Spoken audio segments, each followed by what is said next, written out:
we'll see where we're at with the time. We might go a little bit past the hour. We'll see. It just depends. Here it goes. So, real quick announcement that the questions for our other book are posted on Blackboard. The instructions are there, so we're all set with that. We got a couple weeks to think about it, get those in. So that's there. And what was the other side announcement?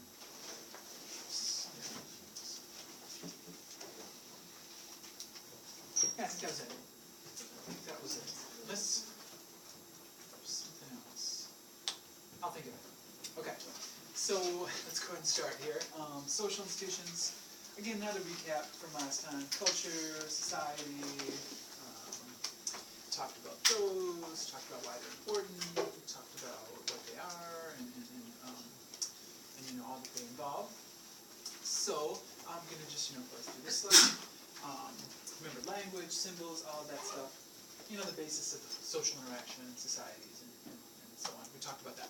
Okay, society, the system of interaction. It's going to include a lot of cultures. It's going to connect people. Talked about that. And now we come to this question. Here, along with culture, along with society, these are the major parts of any social structure or any human life. Culture, society. That's what human beings are organized through.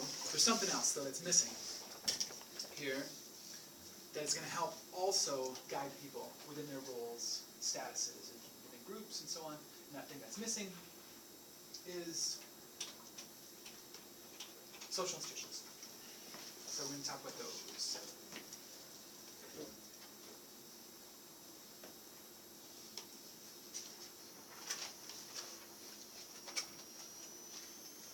What are social institutions? Usually, right away, when we hear institutions, or I used to always think, when I would hear that term, I would think of actual businesses or actual, say, I think of like banking institutions. The word institution is used a lot in its practical, applied sense in talking about specific organizations. Later we'll talk about organizations. But institutions, as it's used here, refers more so to these things that aren't as visible. It refers more to patterns of behavior. So just like culture, institution is going to refer to these things that we don't always see, we don't always think about how it works, but it's definitely there, and it's definitely going to shape pattern. So just like culture, just like society, these things go all hand in hand. What is an institution versus part of culture? Well, it's really just a matter of definition. So it's combined with culture. Okay. Anyway, relatively stable patterns of roles and behaviors centered on doing stuff, some sort of task or function. Institutions provide the guidelines, as we'll see, for doing things.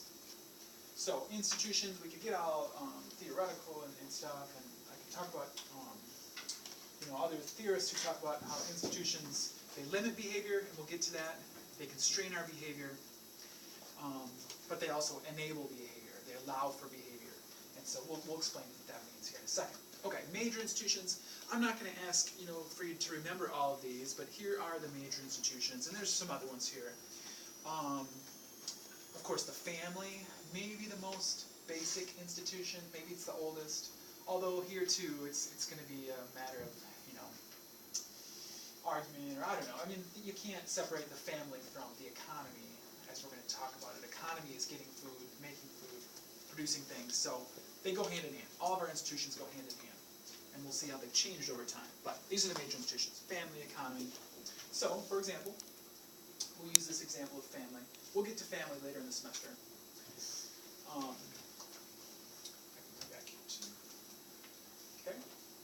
But the family, for example, as an institution, is what? Can we point at the family, the American family? Let's narrow it down. The American family. Can you point at the American family? say that is the American family. Because there's, I just remember this stupid show. I haven't watched this stupid show, but I think, I don't know, the concept seems, maybe it's sort of changing times. Maybe it's funny, I haven't seen it yet. I just remember the show Modern Family, which I haven't seen yet. But anyway, what is the American family right now, right here today? We'll do this later in the semester too. It is, can we say it's husband, mother, children anymore? No. Not exactly. 1950s, you could say that. The majority did follow that pattern of behavior. The American family today is diverse, it's more diverse. Less than half of families fit that model now, when we look at those numbers. But anyway, what are institutions? What is the family? Well, there's all kinds of different family forms across the world and throughout history. There are family forms where the mother's brother raises the children, not the actual biological father. And that's very interesting, hear about that in anthropology and so on. Anyway, institutions, ultimately, like culture, we did this last time too, ultimately are a response to an environment, a natural environment. We could say a set of facts, brute facts, natural facts that are just there, that people have to deal with. Climate, geography, and whether it rains and snows in your environment, all that stuff. Okay, so you got to respond to these facts somehow. How people have responded to these facts over time, over history, has led to the creation of institutions and ways of doing things, patterns of behavior. For us, the normal family, it is kind of weird now. If you ask a person, what is the normal family? Step families are very common. Of course, a lot of us are part of step families now today. So what is the family? When you ask someone on the street today, you're going to get different answers, of course. But how people respond to the natural environment leads to the creation of a social environment, a society, or a set of social facts.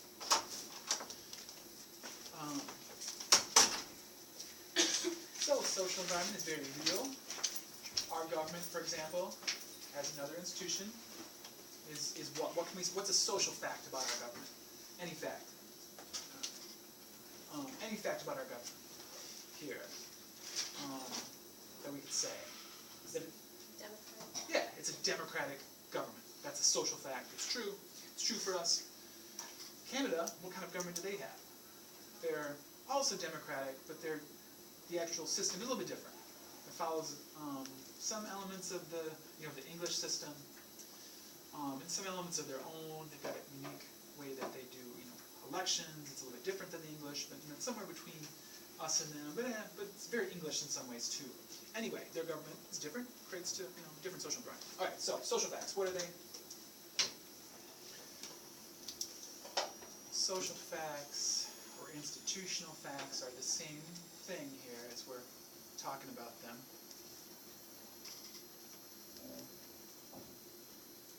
And all they are, this is an old idea from Neil Durkheim, goes all the way back to the beginnings.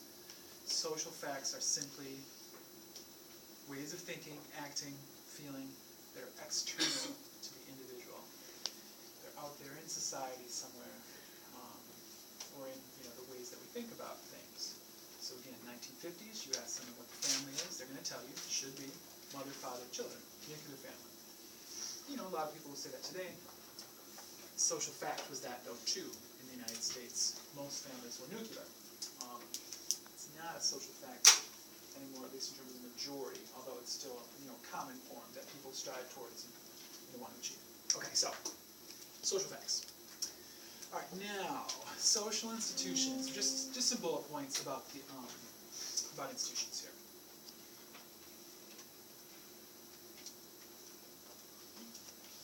And I've already listed a bunch of examples, but we can get into some other ones here too. Institutions, what do they do for us? Well, here again, they guide behavior. What is one family form that's, I think we did this example last time, but one family form that's you cannot have in the United States right now? That's just simply, well, we can think of a couple, but one that's illegal. It's against the law to have this family form. You say, I want a family that's going to be like this, it's illegal. Polygamy is an example, yeah. It's illegal. So that's, it's going to guide our behavior. We know if you're going to start a family, you cannot have multiple spouses not living in the same house at the same time at least. Serial monogamy, of course, is legal, but not polygamy. Okay, so they reduce uncertainty. They structure interaction, once again, through stable patterns of government and how it works. We all learn that. You know, people want to get political, there's the structure of the government there. So, it's relatively stable. It's taken some time for the American family to change, as it has. Just like culture, they can bring people together when people agree on the institution, when they agree how the economy should work, for example. But they can also be a source of conflict when people disagree. We get into the topics from last week, when people, are going to argue over gun rights, or we'll talk about Walmart later tonight. So cohesion, but also conflict.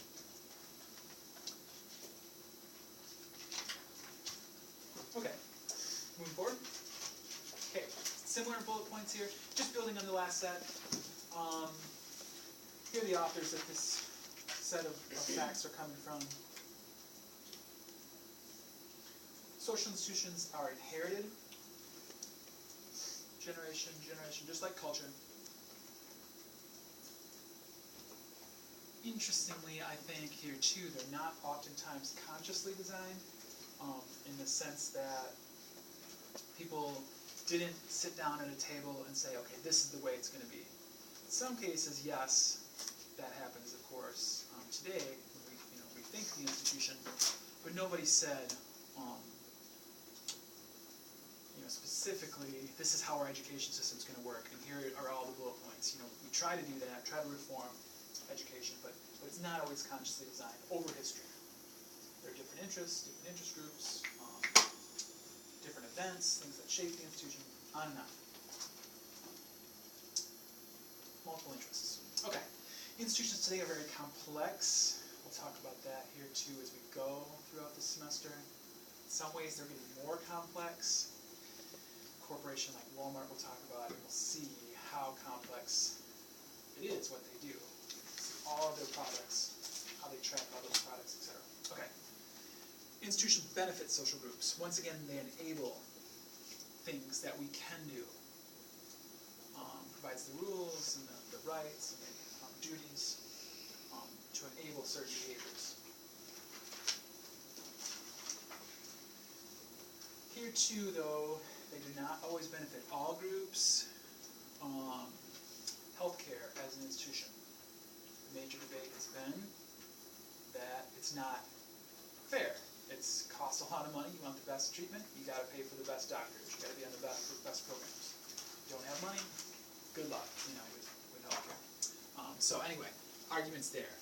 Some institutions may benefit some groups more than others. And there's going to be an argument, open argument. Okay, and then lastly, just like culture, symbolically marked. We can talk about religion again, and the markers there, and so on. But all the institutions have symbols, like our government has the symbols of the flag and so on.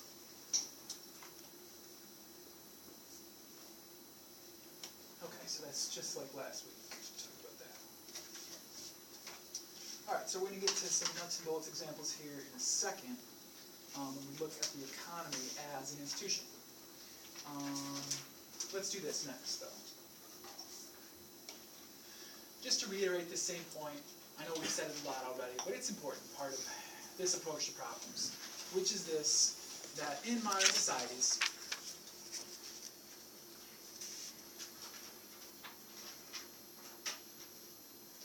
and we're emphasizing this point more so, I guess, than I have in the past, but in modern societies, you've got potentially new problems that come with change, whether it's texting and driving or whatever, and potentially new solutions, new ways to respond to the problems. So that's one point. Also, back to this point from last week, that within multicultural societies, you're always going to have competing ideas, different traditions, different political views. Remember the cultural cultural preservationists, the critics of multiculturalism, and the optimistic pluralists. 3 different ways to imagine America. So within multicultural societies, what's going to be the result? The same point, conflict, potentially.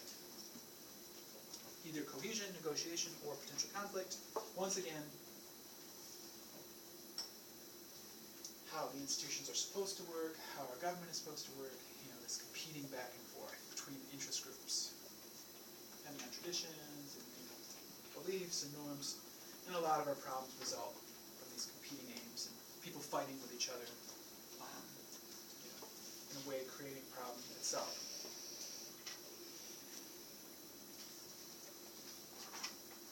Okay, so that's just a summary of the main themes we've been covering already, so I know that's redundant.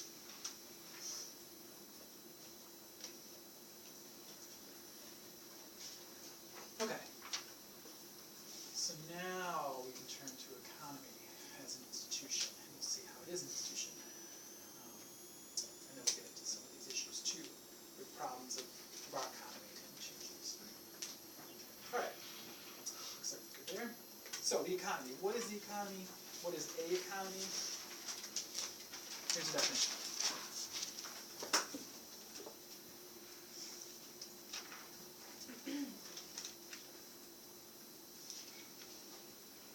Last time we looked at different types of society, and those categories are largely based on their economy. Hunting and gathering is a type of economy. Agriculture is a type of economy. Industry, or industrial societies, is a type of economy.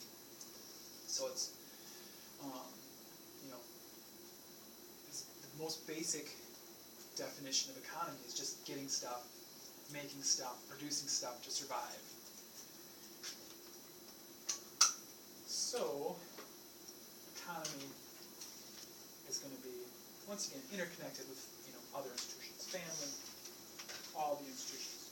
We can't really survive without some way to gather and produce, and whatever that system is the economy.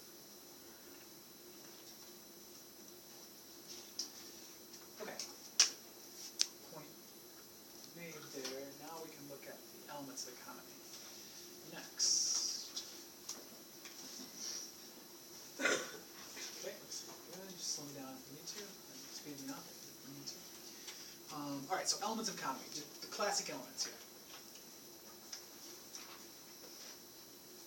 Starting with technology. It consists of knowledge, control of an environment, and so on. Do you want us to write like the authors and the dates or no? No, I'm not gonna. Sometimes I'll reference them in test questions, but I'm not gonna ask you who this model is. You can always dig into it if you're interested, but sometimes I'll reference names, but not always. Good question.